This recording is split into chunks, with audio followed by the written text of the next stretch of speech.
and fits, and this is my list of the top 10 fullbacks slash wingbacks of all time. At number 10, I've gone Javier Zanetti. Absolute incredible fullback, could defend, could get forward, could play on the wing in midfield if he needed to. Both sides, yeah, absolute great player. And it feels a bit of a shame to call him this, but the perfect utility player for how many positions he could cover effectively. Um, Number 9, from Philip Lahm. Philip Lahm at Bayern Munich, absolutely incredible. A massive reason for why their defense was so strong.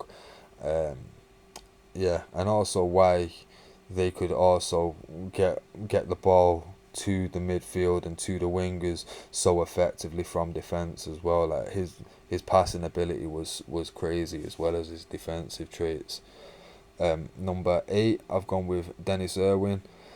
Dennis Irwin for me was absolutely fantastic. Now, when I was a kid, a little bit chubbier, always thrown out in defence, and being a natural left footer, yeah, they made me go left back quite often, even though I definitely didn't have the pace or the stamina for it. But like I say, Dennis Irwin was essentially who I wanted to be when I was younger. Cause I watched him week in, week out, and everyone around me had the same kind of opinion of what a player, what a reliable player.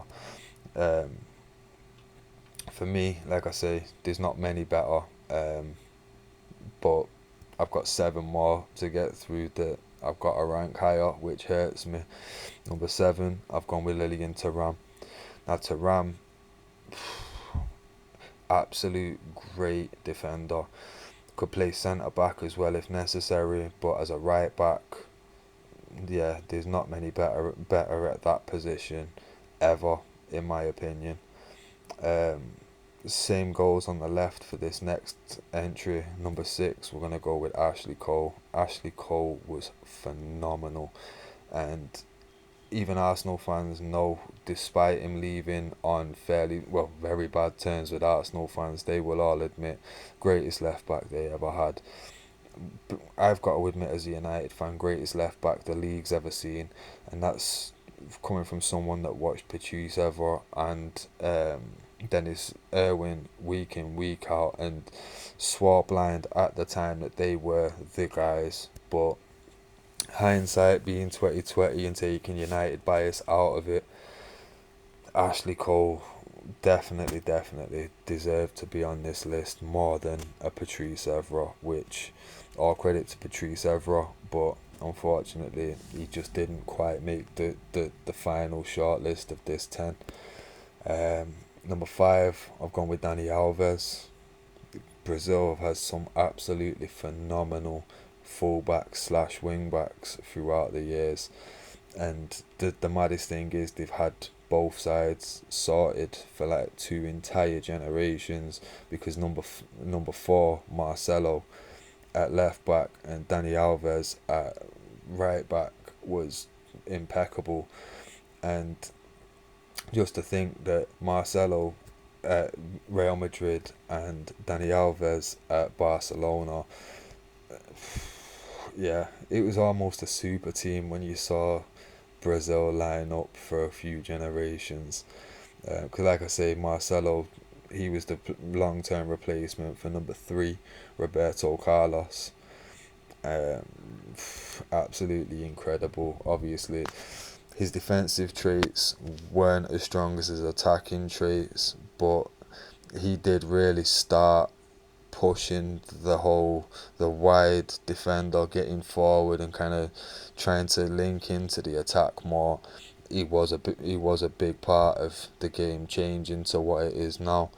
So Roberto Carlos free kicks. Everyone got flyaways just so they could recreate Roberto Carlos free kicks, because no one could get the force, the curve. It was incredible watching Roberto Carlos. It was absolutely incredible. Um, Number 2, I've gone with Maldini, and Maldini for me, one of the greatest to ever play, one of the greatest defenders, full stop. But for me, yes, great left back.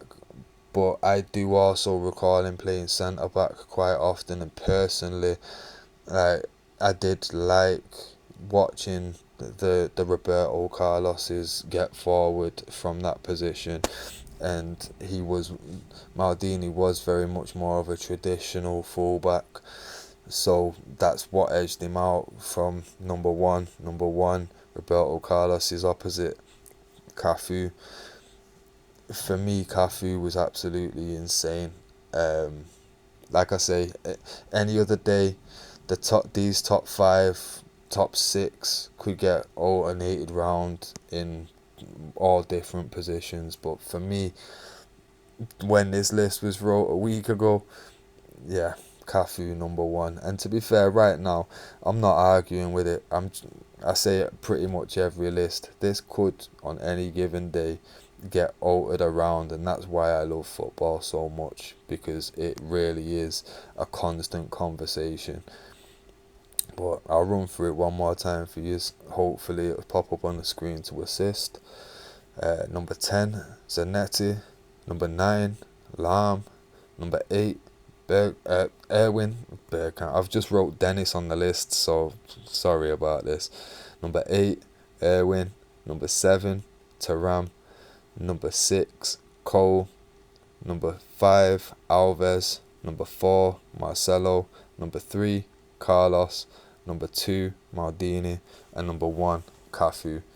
Now, hopefully the list was on the screen to avoid any confusion. I don't want anybody thinking that I believe that Dennis Bergkamp was a fullback. He certainly wasn't.